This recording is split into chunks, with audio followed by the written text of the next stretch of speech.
Good evening! Ayan.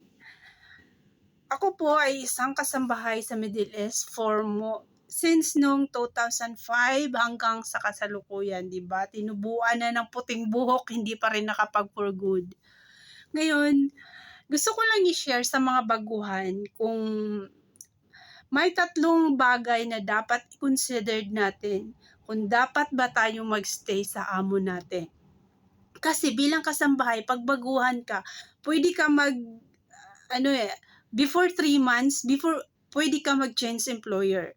So, kailangan i-consider mo to before ka mag 3 months, dapat iisipin mo na, kailangan ko bang ituloy to? Kasi 2 years yung kontrata natin mga kabayan, hindi hamak yun kung hindi kayo magkasundo ni amo. Unang-una, kailangan yung i-consider natin ang pagkain. Kailangan ang pagkain is meron tayong makain. Yan, unang-una i-consider natin yan dahil ang hirap magtrabaho ng gutom. Dapat, yan, i-consider natin yan. Baka si madam, ang damot-damot, baka, kasi may mga ganyan, pero so far hindi naman ganyan yung amo ko na talagang, mahigpit talaga sa pagkain. Pwera lang pag Ramadan. Kaya, diskarte kami sa Ramadan kasi hindi naman talaga pwedeng kumain sa loob. So, dumiskarte ka kung paano ka makakain.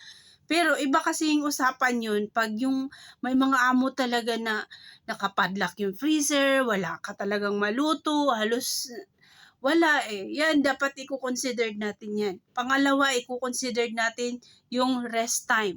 Kasi yung ibang amo, talagang gusto na lang nila magtrabaho, nakakalimutan na nila na ang katulong nila tao din, kailangan ding magpahinga.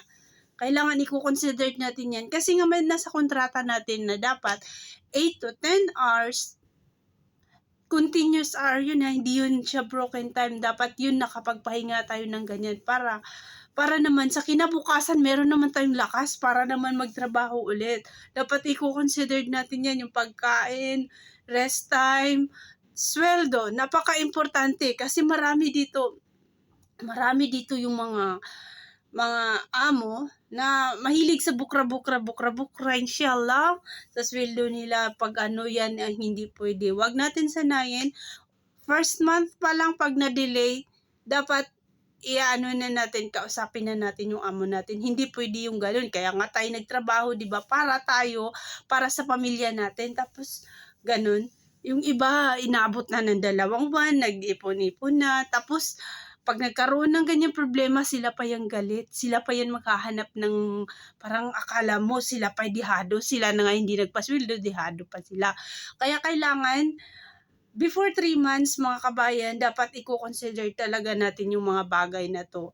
Unang-una, yung pagkain, rest time, sweldo.